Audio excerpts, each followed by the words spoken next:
Yang pertama ada pengertian atau definisi dari sholat Jumat.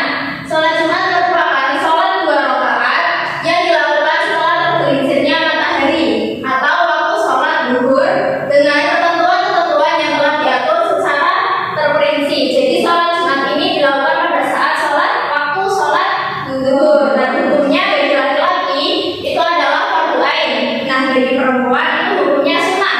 Jadi sholat Jumat dan sholat zuhur ini berbeda berdiri sendiri-sendiri. Namun bagi laki-laki yang sudah melaksanakan sholat Jumat, maka itu kewajibannya untuk melaksanakan sholat zuhur.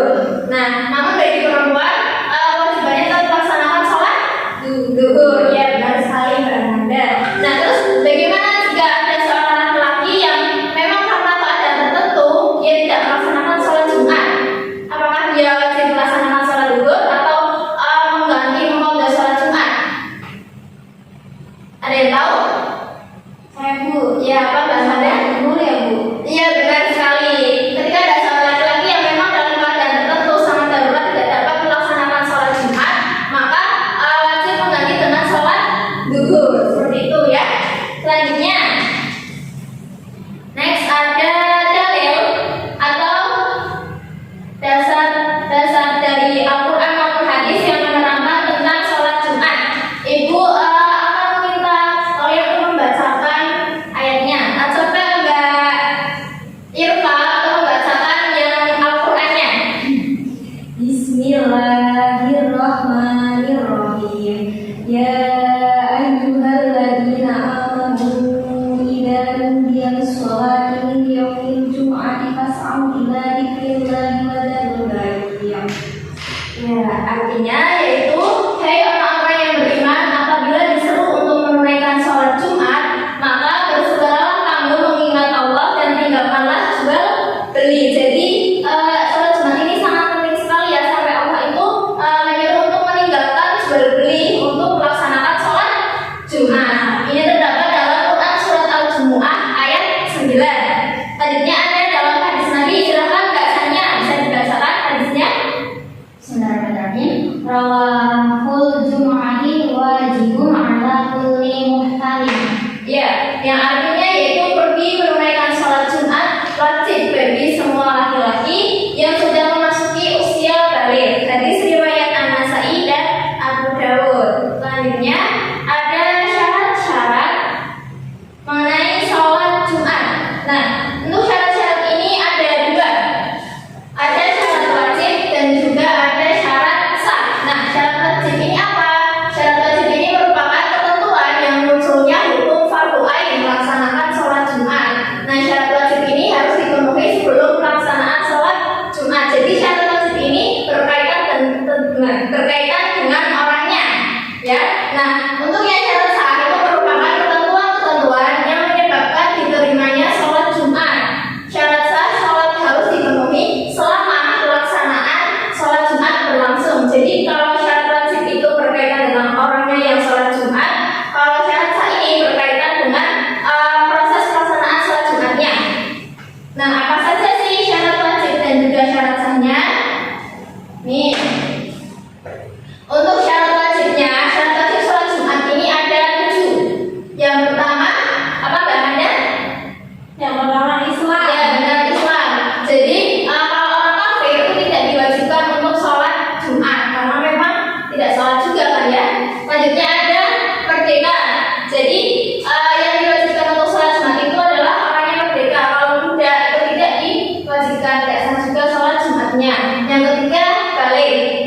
Terus kalau misalkan anak-anak, bagaimana Bu anak-anak tapi yang sudah mumayyiz, sudah bisa membedakan mana yang baik dan mana yang buruk, itu tetap diajak ke masjid untuk sholat Jumat. Nah, terus hukumnya bagaimana? Tetap sah sholatnya, namun belum diwajibkan, tapi tetap sah sholatnya dan dianjurkan untuk sebagai pembelajaran. Selanjutnya ada berakal. Tentu ya, orang gila itu tidak diwajibkan untuk sholat Jumat. Selanjutnya ada laki-laki. Seperti tadi yang di awal, hukum sholat Jumat bagi laki-laki itu fardu ain, sedangkan bagi perempuan itu sunnah. Jadi selanjutnya ada sehat. Nah, kalau orang laki-laki tapi benar-benar sakit yang dalam keadaan darurat tidak bisa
itu hikmah dari pelaksanaan sholat Jumat. Bagaimana dengan materi hari ini? Apakah kalian sudah paham? Oke, sudah paham ya. Nah, untuk melatih kepemahaman agar lebih paham, kita akan berdiskusi. Sebelumnya Ibu akan bagi kalian menjadi dua kelompok. Ya, Mbak Irma sama Mbak Tiara, Mbak Sania sama Mbak Amanda. Berdiskusinya apa Bu? Ini ya. Nah, ada sebuah kasus sholat Jumat di lingkungan pendidikan. Nah, situasinya ini adalah Ahmad adalah seorang mahasiswa di sebuah universitas yang mayoritas mahasiswanya itu non-muslim. Nah, setiap Jumat, universitas mengadakan kelas masjid yang berlangsung dari pukul 11 sampai jam 1. Nah, waktu sholat Jumat di masjid kampus dimulai pukul 12.30 dan berakhir sekitar pukul 13.30. Nah, Ahmad ini merasa kesulitan untuk mengikuti kelas dan sekaligus melaksanakan sholat Jumat. Lalu pertanyaan diskusinya apa? Pertanyaannya yaitu bagaimana seharusnya Ahmad menyikapi situasi ini? Apa saja alternatif yang dapat ia lakukan untuk menunaikan kewajiban sholat Jumat tanpa mengabaikan kewajiban akademisnya? Nah, ini nanti ada lembar kerja di sini. Di sini ada lembar kerja. Ini sudah nanti ditulis ya nama kelompok berapa, 1 atau 2. Mbak Irma kelompok 1, Mbak Sania kelompok 2. Nah, nanti ditulis nama anggotanya beserta kelas, nanti jawabannya ditulis di sini. Setelah itu dipresentasikan ke depan. Ya, paham? Paham, oke.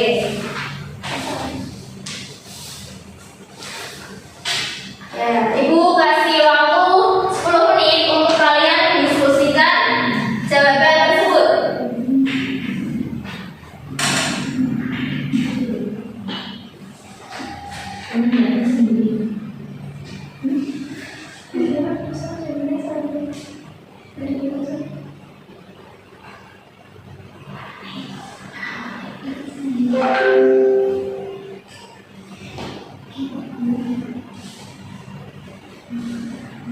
Nih, sudah 10 menit, apakah sudah semua? Sudah. Oke, coba dari kelompok 1 dulu maju ke depan untuk mempresentasikan hasil jawabannya. Semua. Ya. Langsung jawabannya. Ke sebelah sini, Mbak. Ya. Biar teman-temannya lihat. Jawaban dari kelompok kami, jika perubahan jadwal kelas tidak memungkinkan, Ahmad bisa mencoba mencari masjid lain yang melaksanakan sholat Jumat pada waktu yang lebih fleksibel atau mendekati akhir waktu libur. Dengan cara ini, ia bisa menghadiri sebagian besar kelas dan kemudian melaksanakan sholat Jumat di tempat yang memungkinkan dia untuk kembali ke kelas sesegera mungkin setelah sholat Jumat. Terus ada lagi? Jadi lebih lengkapnya seperti itu ya. Ahmad dapat mengatur jadwal belajarnya secara mandiri dengan lebih baik. Misalnya itu dengan menyelesaikan materi yang terlewat secara mandiri di luar jam kelas. Ahmad bisa meminta teman sekelas untuk mencatat atau merekam materi yang diajarkan saat dia tidak hadir di kelas. Ini memungkinkan Ahmad untuk tetap menunaikan sholat Jumat tanpa sepenuhnya melewatkan materi akademis. Nah, tadi tambahannya sudah ditambahkan oleh Mbak Irma. Oke, bagus sekali. Kita tepuk tangan buat kelompok 1. Selanjutnya kelompok 2.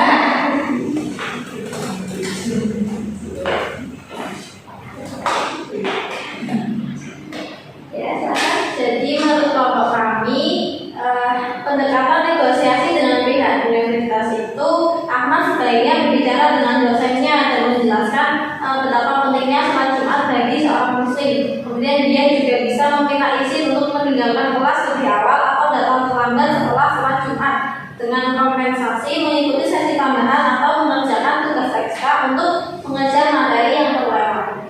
Nah, kemudian selain itu, Ahmad juga bisa mengajukan permohonan kepada pihak universitas agar jadwal kelas wajib pada hari Jumat itu diubah sehingga tidak berbenturan dengan waktu sholat Jumat.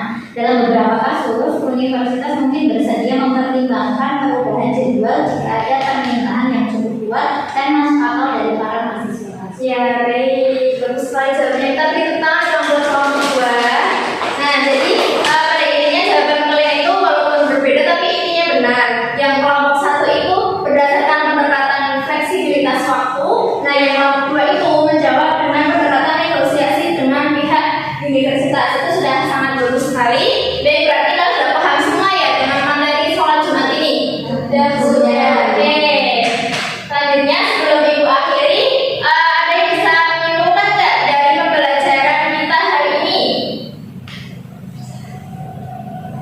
Siapa yang bisa menyimpulkan? Saya Bu. Ya. Jadi pada pertemuan hari ini itu kita membahas tentang sholat Jumat itu. Kemudian tadi juga sudah dibahas berbagai syarat wajib dan juga syarat sah sholat Jumat. Iya, iya, benar sekali bahasanya ya. Kita sudah mempelajari mengenai definisi sholat Jumat, bahwa sholat Jumat itu dilaksanakan pada waktu zuhur, terus juga hukumnya bagi laki-laki itu fardu ain, dan juga ada syarat-syaratnya. Syarat yang wajib itu ada 7, nah syarat yang sah itu ada 4. Tadi juga kita sudah belajar mengenai hikmah diadakannya sholat Jumat. Salah satunya itu untuk meningkatkan kedisiplinan dan juga meningkatkan iman kita kepada Allah Subhanahu wa Ta'ala. Oke, sebelum diakhiri kita akan memberikan oleh-oleh nih kepada kalian. Apa sih oleh-olehnya? Berupa tugas kerjaan rumah. Nah, sebentar. Ya, nanti untuk linknya Ibu akan kirim